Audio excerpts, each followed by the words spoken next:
Bonjour et bienvenue sur ce nouvel épisode de l'écriture d'un roman. Alors maintenant vous connaissez le concept, rentrons directement dans le vif du sujet. Bonne écoute à vous. Le vendredi 11 septembre 2020. Je crois que j'ai trouvé une solution par rapport au dialogue en anglais. Je vais les utiliser que lorsqu'il y en a besoin. Et tout le reste, je vais le mettre en français. Parce que là, je suis en train de réécrire une scène à laquelle mon dernier lecteur est resté complètement froid et insensible, sans empathie pour mes personnages.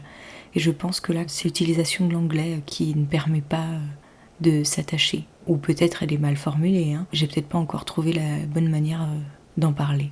Mais ouais, je pense que je vais mettre tous mes dialogues en français. Donc on passe à la version 19. Donc là, je suis en train de remettre presque tous mes dialogues en français et ouais, carrément, ça change tout. Déjà, je m'aperçois que leur traduction n'est pas toujours exacte, c'est pas tout à fait comme ça que j'aurais souhaité dire les choses. Et ça rajoute une autre dimension au texte. C'est beaucoup plus profond, beaucoup plus intense. Quand mon lecteur il me disait que ça nuisait à l'empathie qu'on pouvait avoir pour les personnages, notamment par rapport à Suraj, je pense qu'il a vraiment raison. Alors je laisse un petit peu d'anglais quand même pour qu'on comprenne qu'il parle toujours en anglais. Donc ça se distille tout au long du roman. Dès qu'il commence un dialogue, ça se commence en anglais et après on passe en français. Comme ça on voit vraiment qu'il y a une transition. Mais dès qu'il parle de quelque chose d'important, on passe au français direct. Alors déjà je gagne beaucoup de pages. En fait, si j'avais envoyé mon texte aux éditions de Charleston pour le concours comme ça, j'aurais pas eu besoin de retirer les dernières scènes de la fin. Je serais déjà arrivée au nombre maximum de caractères. C'est bête que j'ai pas essayé avant. Mais bon, voilà, hein, je tenais beaucoup à l'anglais jusqu'à présent. C'est vrai qu'on m'a souvent fait pas le reproche. C'était toujours en forme de questionnement. Jamais on m'a dit tout de go, non ça va pas du tout en anglais, faut que tu mettes en français, ça va nuire à la compréhension du texte, à la fluidité de la lecture. Ça a toujours été un questionnement et c'est la première fois en fait que mon dernier lecteur a soulevé un point que je n'avais jamais vu sous cet angle, c'est-à-dire le fait que ça nuisait à l'empathie de mes personnages. Et ça par contre, ça m'a questionné vraiment parce que jusqu'à présent je me disais bah non, si on m'oppose pas un non franc, je vois pas pourquoi j'enlèverais mes dialogues en anglais. Pour moi, ça fait partie de la relation. La langue fait partie intégrante de leur relation. Je suis contente de faire cet essai et je vois à quel point ça change mon texte, en fait. C'est incroyable. En fait, si j'ai écrit mes dialogues en anglais, c'est que les dialogues ne venaient pas en français. Parce que moi, j'ai vécu mon voyage en anglais. Et ça fait partie de mon voyage, cette langue. Et donc, du coup, les conversations dont je me souvenais ne me venaient pas en français.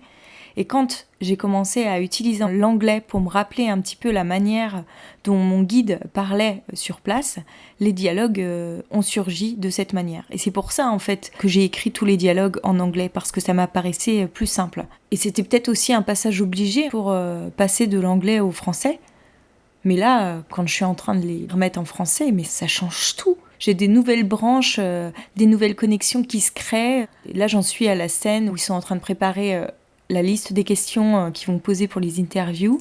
Et donc, ils ont tout un sujet de conversation autour de la sexualité, etc. Et c'est juste passionnant, mais ça l'est encore plus en français, parce que je vois tout le potentiel de ce dialogue que j'ai pas du tout exploité à l'extrême, en fait. Donc là, ça m'ouvre des portes infinies que j'avais pas envisagées avec l'anglais. C'est vraiment génial. Ce qui est incroyable, c'est que j'ai l'impression de redécouvrir mon texte. Le samedi 12 septembre 2020. Je suis un petit peu dégoûtée d'avoir envoyé mon texte pour le concours avec tous ces dialogues en anglais. Parce qu'à mon avis, les mettre en français m'aurait beaucoup plus servi. Et puis en plus de ça, j'aurais pas été obligée de supprimer cette dernière scène à la fin à laquelle je tenais quand même, pour pouvoir arriver aux 600 000 signes. Bon, maintenant c'est fait, hein, mais c'est vrai que c'est un peu dommage. C'est aussi pour ça que je suis pas encore prête à l'envoyer à des maisons d'édition, parce qu'il me semble que j'ai encore plein de petites choses sur lesquelles je dois travailler. J'ai encore des trucs à découvrir sur mon texte. Après, c'est un travail qui peut être sans fin, hein. Je pense qu'à un moment, il faut quand même se résoudre à mettre un point final, mais je sais que je serai capable de mettre un point final. Je sais que je m'en rapproche aussi. Alors certes, j'ai moins le temps de travailler sur mon texte à présent, donc il avance plus lentement. Mais je crois que je vais continuer à donner la priorité à mon roman, parce que je n'arrive pas à me concentrer sur autre chose tant qu'il n'est pas fini. C'est un projet qui me prend tellement de temps, d'espace, depuis que je l'ai commencé. Toute ma vie tourne autour. Alors au début c'était assez ténu, puisque je travaillais à côté, donc il avait une toute petite place. Et plus ça va, plus j'avance vers la fin. En fait, c'est depuis que la fin se profile à l'horizon qu'il envahit tout mon espace et que j'ai envie de lui accorder tout ce temps, toute cette énergie. Déjà parce que j'ai envie de le mener à bien et j'ai envie d'en faire quelque chose. Il faut pas que ça traîne encore 1 an, 2 ans, non. D'ici quelques mois, il faut que j'ai terminé, quoi. Ça serait bien que je le termine pour fin 2020. Que 2021, je l'envoie aux maisons d'édition à partir de janvier 2021. Ça va être mon nouvel objectif aujourd'hui, le terminer pour décembre 2020. Je me fixe une nouvelle deadline en sachant très bien que j'en ai jamais respecté une seule qui venait de moi. J'ai respecté la deadline pour le concours auquel j'ai participé, mais en fait, il n'était pas fini pour le concours, il était abouti. J'ai présenté un texte qui tenait la route, mais pour moi, il n'est pas fini. Et puis à chaque fois que moi, je me suis fixé une deadline pour moi toute seule, j'ai jamais vraiment respecté. Mais je vais quand même essayer de m'y tenir parce que oui, j'aimerais passer à autre chose. Si je me base sur les corrections de mon dernier lecteur, je me rends compte que le chapitre 10 ne fonctionne pas du tout tel qu'il est construit aujourd'hui. Les scènes s'enchaînent mal et du coup elles fonctionnent mal entre elles. Et du coup je me vois un petit peu obligée de réécrire plein de passages. J'ai pas du tout envie de me relancer dans une écriture créative. Parce que voilà, ça me fait repartir à zéro quelque part. Mais clairement là, ça fonctionne pas comme ça. Parce qu'à un moment, en fait, Olivia rencontre une Indienne. C'est la première fois qu'elle est en contact avec une femme indienne. Et avec cette rencontre, elle prend conscience de la condition des femmes indiennes. Donc ça me semble très important par rapport aux propos de mon livre et aussi par rapport à la découverte de l'Inde que fait Olivia et par rapport au fait qu'elle soit une femme concernée par la condition des femmes dans ce pays. Mais cette scène, elle vient comme un cheveu sur la soupe. Ça fonctionne pas comme elle est mise, quoi. Faut que je trouve un moyen de la mettre autrement et que je construise mon chapitre différemment. Ça marche pas du tout comme ça. Et en même temps, cette femme a son importance parce qu'elle va revenir plusieurs fois dans le cours du récit. C'est le ventre mou, le gros ventre mou de mon livre, c'est le chapitre 10. J'ai pris plein de scènes que moi j'ai vécues quand j'étais en Inde et je les ai un peu associées de manière plus ou moins aléatoire dans le corps de mon texte. Et évidemment, ça fonctionne pas comme ça en fait. Il n'y a pas vraiment de continuité les unes par rapport aux autres, c'est un petit peu détaché. Il y a plusieurs lignes narratives qui s'entrecroisent à ce moment-là.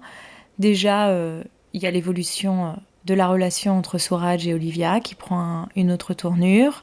Ensuite, il y a la découverte des Maurya. Ensuite, il y a la réalisation du film qui commence à s'ébaucher. Et enfin, il y a les premières prises de conscience au niveau de la condition des femmes en Inde. Et donc, il faut que j'arrive à lier ces 4 fils narratifs de manière assez subtile.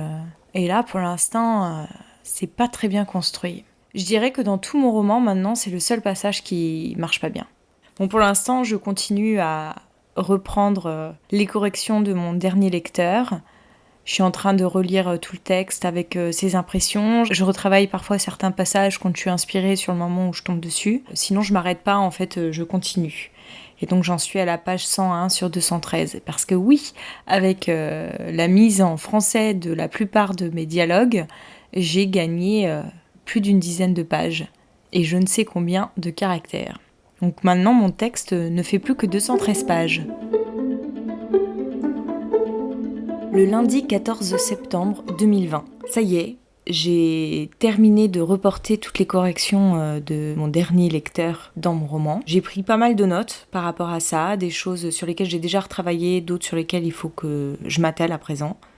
Donc je vais un peu vous partager les notes que j'ai prises. À chaque fois qu'Olivia s'empare de la caméra pour filmer quelque chose, il faudrait qu'on voit comment elle prend les choses en main et qu'on rentre un peu plus dans quelques petits détails techniques, sans forcément aller très loin dans la précision, mais ça permettrait de voir qu'elle n'est pas que passive. Et ce côté-là, je pense qu'il peut être irritant pour n'importe quel lecteur et il faut que je l'amadoue un peu, que je le nuance, ou en tous les cas qu'on le comprenne mieux.